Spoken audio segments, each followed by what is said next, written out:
법성거사라는 사람은 월남전에 자랑스러운 해병 귀신 잡는다는 그 해병 용사로 참전해가지고 해병대 출신인 사람입니다. 이제 베트남으로 출전해가지고 베트남 하노이 부근에서 자기 실수로 무고한 어떤 여자를 죽이게 되었어요. 참 우리 한국 사람이 그 전쟁에 나가서 전쟁은 참 용감하게 잘했는데 너무 이렇게 무참하게 학살하기도 하고 하는 걸 많이 했다 그래요. 살생을 많이 했다 그래요. 그런 말이 전하고 있습니다.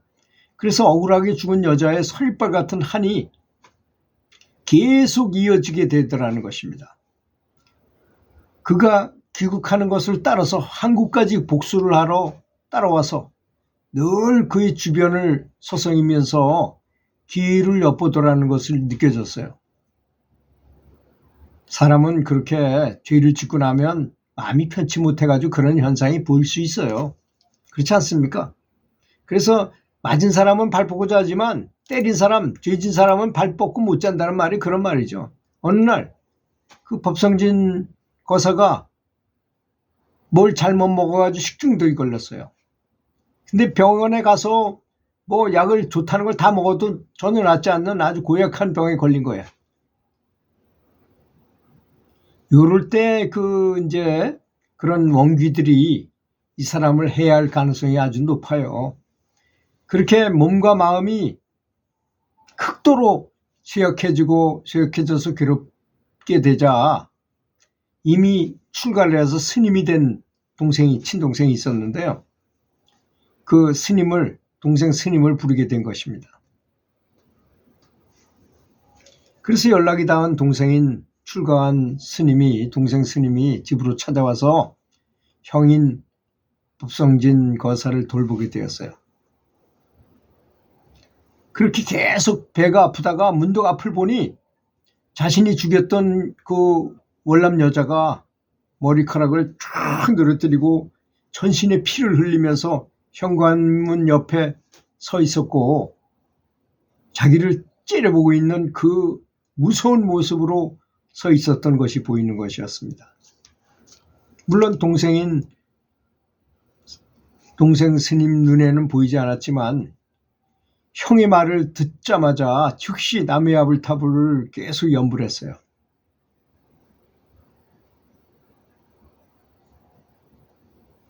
그 귀신의 험한 형상을 본 법성진 거사는 몹시 놀라고 그렇게 힘이 세고 배짱 좋고 용기가 있던 사람도 불안해서 벌벌 떨더라는 것입니다. 그래서 동생 스님은 형을 조용한 소리로 위로하면서 계속 끊임없이 나미아불타불을 쉬지 않고 계속 연불했어요. 그러자 그 피 흘리는 귀신의 모습이 보이지 않았기 때문에 마음이 조금 안정되었고 마음이 안정되자 죽은 여인에게 정말로 미안한 생각이 너무나 많이 들더라는 것입니다. 그래서 동생 스님에게 내가 어떻게 하면 죽은 사람을 위로할 수 있느냐고 다급하게 묻게 됐어요. 그러자 동생 스님은 그냥 저와 함께 가장 좋은 연불인 아무것도 생각하지 마시고요. 그냥 나무의 아불타불을 열심히 불러서 그 영가를 좋은 곳으로 가도록 천도시키고자 하는 것이 가장 좋습니다 하고 동생 스님이 얘기하는 거예요. 그리고 그 동생 스님이 집에서 일주일 동안이나 머무르면서 함께 밤낮으로 연불을 일주일 동안이나 이어가 열심히 남의 아불타불을 불면서 천도 기도를 했어요. 둘이서 정말 열과 성을 다해서 일주일 만에 그 귀신을 천도시켰어요. 이 천도시키는데 그 천도될 때 보면 눈이 시퍼렇고 그냥 째려보고 살기를 갖고 있던 그 여자 귀신이 자기를 보더니 이제 동생하고 당신이 나에게 빚을 줘가지고 이제 내가 더 좋은 곳으로 가게 됐기 때문에 이제 원하는 다 잊어버리겠다. 그러니까 잘 살아라. 그러면서 하늘로 올라가는 모습을 보여주더라는 것입니다.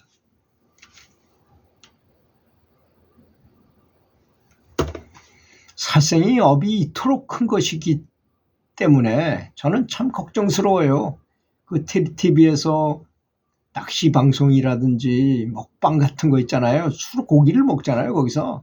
그런 걸 자랑스럽게 내가 많은 그 광고 그걸 받고 가서 광고 모델로 해서 또는 가서 내가 직접 낚시질 해가지고 큰 고기 잡았다고 자랑하고, 이게 이쪽 법계에서 보면 엄청난 죄를 짓는 것입니다. 그러니까 취미도, 그래서 부처님께서 팔정도를 말씀하신 것은 좋은 직업에 들어가지 못하잖아요. 그게 좋은 직업이 아니잖아요. 그래서 계속 죽이는 직업을 갖고 있으니까 뭐 어선을 몰고 다니면서 고기를 잡는다든지.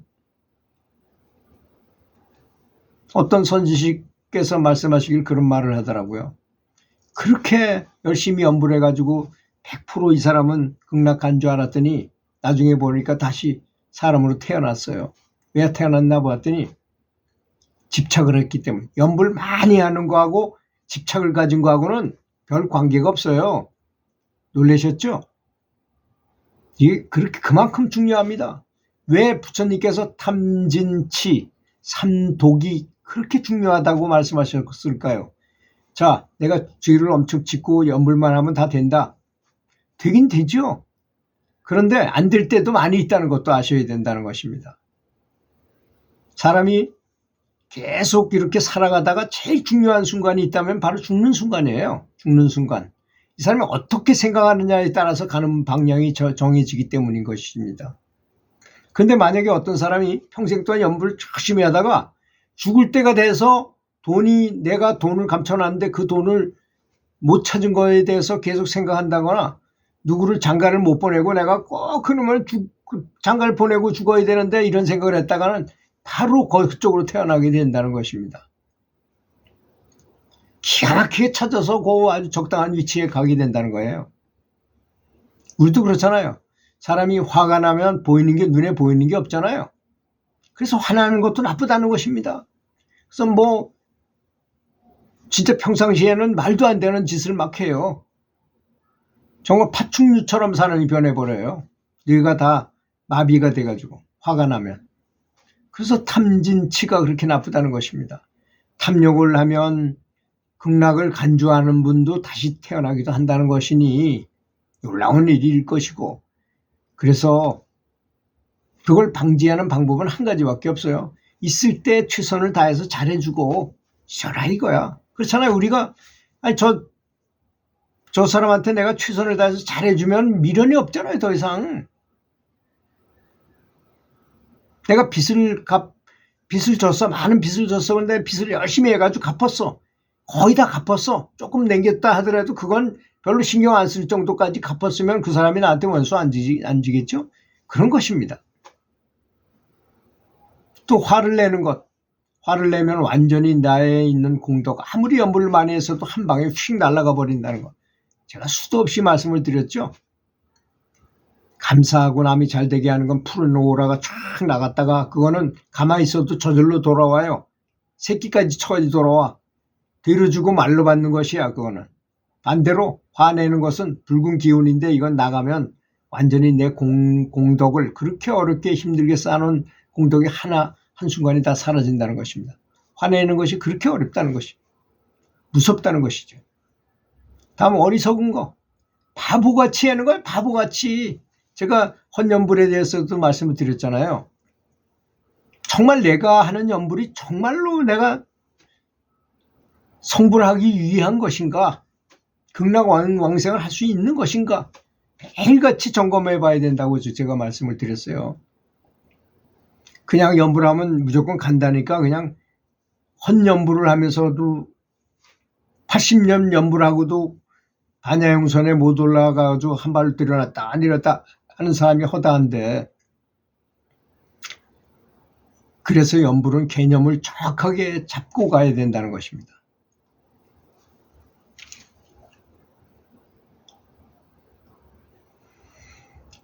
그래서 살생의 업을 짓지 않도록 각별히 유념하는 것이 가장 중요한 것입니다. 그렇잖아요. 세상에서 나한테 아무리 잘해준다 해도 나한테 가장 나쁜 건 날 죽이는 거야. 죽이는 거, 내가 죽는 것보다 더 나쁜 일이 어디 있습니까? 세상 천지에. 근데 나는 살고자 그렇게 노력하면서도 남의 목숨은 맘대로 빼서. 근데 놀라운 거는 뭐 다른 어떤 종교에서는 뭐 개나 소나 이런 건 영혼이 없다고. 영혼이 어떻게 없어요? 개를 보세요. 얼마나 그게 사랑스럽고 사랑과 교감을 잘하는 동물인데 왜 그것이 불성이 없고 성령이 없어요? 말도 안 되는 소리입니다. 그거는. 또 사람이 죽으면 어떻게 개로 태어나느냐고요? 왜 못 태어납니까? 뭐든지 할 수 있는 불성을 가진 존재들인데 그보다 더한 무당개구리 속으로도 들어가요. 태 속으로 들어갑니다. 내가 들어가고 그걸 다 안다면 거기 들어가겠어요? 나도 모르게 업식에 따라서 저절로 들어가는 거예요. 내가 정신이 없어가지고. 근데 연불 많이 하고 딱 지혜가 있는 사람은 이리로 들어가서는 안 되지. 그런 예가 있잖아요. 인사에서 어떤 스님이 잣나무 잔 따다가 떨어져가지고 잠시 죽었어요. 근데 집에 가보니까 집에 가서 누나가 그 엄마랑 같이 이렇게 뭔가를 하고 있는데 누나를 등을 이렇게 만지면서 반가워했더니 그냥 기급을 해달라는 거 아닙니까? 그래서 엄마가 칼을 들고 나서 소금을 막 뿌리면서 잠깐 악귀가 사라져라고 막 그러다라는 거 아닙니까? 그래서 아이 더러웠죠. 역시 난 스님이니까 집에나 가봐야겠다. 그래서 3번이나 다른 곳들에 들어갈 뻔하고 내가 스님이기 때문에 여기 들어가면 안 되지 하면서 나왔다는 거 아닙니까? 그렇게 계율을 지키는 것은 중요한 것입니다. 그래서 연불하는 분들은 이 계율을 지키면서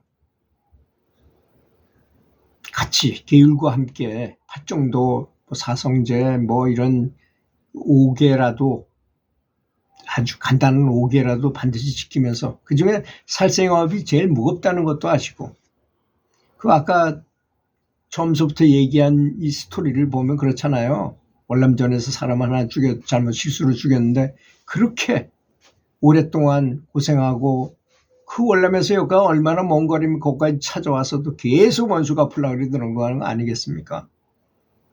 들어주셔서 감사합니다.